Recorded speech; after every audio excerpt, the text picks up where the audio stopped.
Multiple exposures, happy accident or creative genius? Let's talk about it on today's episode of Ask David Bergman. Hey there everybody, welcome back. Here I am, as always, answering your photography questions right here on Adorama TV. If you've got a photo question, you know what to do by now. Just go to askdavidbergman.com, submit that form on the site, and I just might pick your question to answer right here on a future show. Today's question was sent in by Pete S., and he wants to know, hey David, could you explain Canon's multiple exposure menu options? What do the additive, average, bright, and dark controls do? Thanks. Well, thank you, Pete, for sending that question in. I do certainly appreciate it. It's a really good question because the multiple exposure feature is one of those hidden gems in many cameras that not everyone knows how to use. Now, whether you're just experimenting or you're aiming for something specific, it can unlock some fun and creative possibilities. So, what are we talking about here? Well, a multiple exposure is exactly what it sounds like, combining two or more images to create one final exposure. Now, way back in the film days, most early double exposures were probably accidents. If you didn't advance the film to the next frame, the next photo would overlap onto the previous one. Now, this could be because of a mechanical issue with the camera, or more than likely, it was user error. But as with most things in art, these happy accidents sometimes led to some really creative images. Photographers even started making multiple exposures on purpose. They were experimenting with how they could layer their shots together and came up with some really unique images. Now, as cameras evolved, they became more and more reliable, but some gear started including a dedicated multiple exposure feature. I remember photographing Marlins pitcher Rob Nen during a game back in the 1990s using a triple exposure on film. I spent the whole inning bracketing exposures and shooting over and over. I had no idea what the final shot would look like until I developed that film, and thankfully I came up with a couple of good ones. So today, obviously, most of us are shooting digital, and many cameras still have this multiple exposure function built in. And you can use that for all kinds of creative effects, like blending textures, creating ghostly images, or even simulating long exposures without an ND filter. Now, I know what you're thinking, and before you ask me the question, the answer is yes. Of course, you can create multiple exposures in the computer by stacking layers and using blending modes. And it does give you more control in creating the images just how you want. And I'm a big fan of taking control of your images. But honestly, doing this in camera is just kind of fun. You get more surprising results, and it can be really satisfying when you make something good. So on that note, let's make some images. We're here in the studio today with Kate. Say hi, Kate. Hello. Thank you so much for being here. I do appreciate that. We're gonna make some pictures today because Pete wanted to know how the different settings work. First, let's talk about the gear that I've got with me. Of course, this is my Canon R5 Mark II. I'm using the RF 24-70 f2.8 lens. This is the FJ-X3M wireless transmitter from Westcott, because I also have the FJ400 light up there. That's my 400 watt strobe that I'm using, and the Rapid Box Switch Octa M. That's all Westcott gear. And then if you notice, I also have on the side here, attached with a magic arm and a super clamp, I have my Atomos Ninja 5. The only thing that's for, I normally would not shoot with that. If you've seen me do this before, you know that I have it there just so you can see what I'm looking at through the camera. That's so I can record in real time out of HDMI so you guys can see that view. So that's the gear here. Now let's go through the settings. If you're gonna do a multiple exposure, of course, every camera brand is different, right? Some of them don't even have this at all. Canon, many of the Canon cameras do. Your camera may or may not. And even from camera to camera, the settings may be a little different, right? But as Pete asked about these particular Canon settings, let me go through them and show you what we have. So we start here with the multiple exposure setting. Of course, you have to go in and you have to enable it. Now, when you turn it on, there are two options. The first one is function/control. And what that is, that's a very controlled setting where you shoot one picture and then you can actually see it on the screen, and then you shoot the next picture and you can see what you're doing and you can take your time. You generally are using this with single frames and you're looking where you're lining things up and you can layer them on top of each other. The other setting is called continuous shooting. That you don't see the frames in between when you're shooting, and usually you use that for like a burst mode. You put your camera on a burst mode, you might shoot a bunch of frames in a sequence and you want them all to be stacked. Here's an example I did earlier today, looking out the window. where I just looked at the windows across the street at my buildings here in New York City, and I used 9 images, and I just turned the camera. I just moved it as I was shooting, and using that continuous shooting mode, it stacked them all together in camera. Done. I don't have to do anything. I don't have to deal with it in the computer afterward. It's just kind of a cool effect. I did 3 or 4 of them and picked one that I like that looks really, really nice. So that's how you use continuous shooting. Now today we're going to use this function control, because again, we're going to take our time and go through those different ways to blend them together, right? So the next thing is this multi-exposure control that Pete asked about. We'll actually get back to that in 1 second, because I just want to go through the other settings first so you know what your options are here. Number of exposures, obviously how many exposures you want. You can go up to 9, which is cool. I'm going to just do 2 today, keep things simple. Save source images. It gives you the choice to either save all of your images that you shoot, the individual frames, so that if you want to go back later and composite them yourself, you can do that. I like to do that just in case you have those raw files if you're shooting raw, so I can go back in and mess with it if I want. And then results only is exactly that. It's only going to give you the resulting composite that's done in the camera. And then continue multiple exposure. All that means is if you have it on 1 shot only, that means you're going to do this 1 time. You're going to take 1 frame and then a 2nd frame. You're going to combine them together, and then that's it. The camera's going to go back to its regular mode, right, to normal mode. Multiple exposure will be off. By having it on continuously, we can keep doing it over and over. So we can shoot 2 frames, we can shoot another 2 frames, and keep going on and on again. That's what we're going to do here today. And then this I really like, this select image for multiple exposure. What that allows you to do, instead of shooting 2 frames right now, it allows me to pick another frame that's on my card already, and I can then apply that as one of my images for the new multi-exposure, and then take the 2nd picture now. So that's really cool. You can even do, I kind of faked it out a little bit, because in general, again, every camera is a little bit different. They have their own quirks, but in general, it works best, and it may only work if you use the same camera for both images, right? Because they have to be the same size. In some cases, they have to be the same, color space. There's all kinds of different things that they have to be the same for it to work together. Obviously, if you have one picture that's 100 pixels and another that's 1,000 pixels, that's going to have a hard time blending those together. So it's easiest if they're shot with the same camera. What I did is I have some old pictures that I wanted to use for this, and so I literally simply went in and took pictures of them on the screen on my computer, right? You'll see those in a minute. But it just was a fun way to do it. I don't care if they're not super sharp, because I'm going to be using them as textures and as backgrounds. So that's what select image for multiple exposure is. Now let's get into those 4 settings and start making some pictures. The first one here is additive.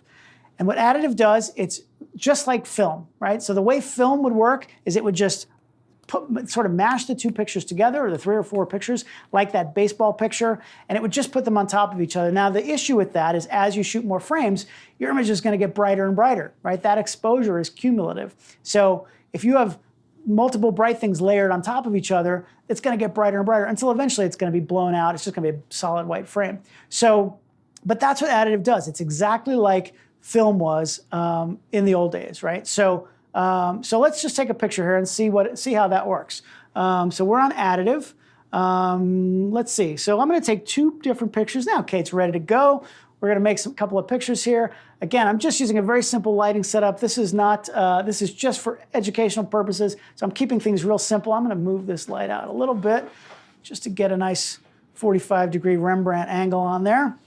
And okay, so we're on. We are ready to go. I'm going to shoot 2 frames, and let's go for it. You ready, Kate? You ready to shine? Here we go. All right, 1, 2, and boom. All right, so that's my first frame, right? So now, when I click off, you can see that I've got, it's going to give me an overlay of that frame, right? So I can now choose where I want to put that 2nd frame. So I can go right here and then go boom, bink. And you can see now what it did, right? So that's overexposed, right? But it's just the 2 frames laid on top of each other. And it's kind of nice. It's kind of cool, right?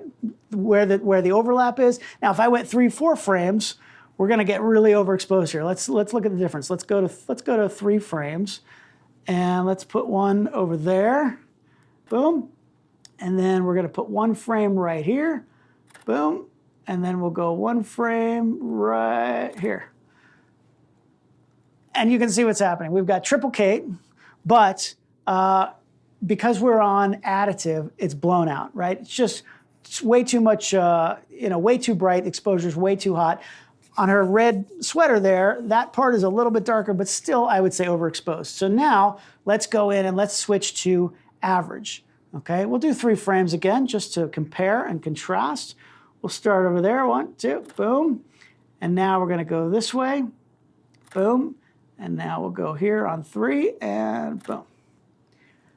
There we go. Now, what's the difference? Well, what average does, it's the exact same as additive, except the camera automatically makes the adjustment to keep your exposure down, right? So it's gonna, as you're shooting and as it composites them together, it's gonna make those adjustments. It's gonna use exposure compensation so that you can have a decent exposure. If I kept going, I could do 8, 9 frames and it wouldn't get any brighter than that, which is really nice. If I did 8, 9 frames with additive, it would just be a white frame. You wouldn't see anything.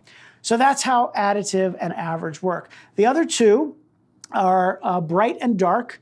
And what bright does is the brightest pixels of each image is gonna win out, right? So basically the bright parts of the picture are gonna show through and the dark parts are gonna go away and the brighter part underneath is gonna show, right? So this is a good example to use that the old frames. Instead of shooting 2 right now, let's switch back to 2 frames here.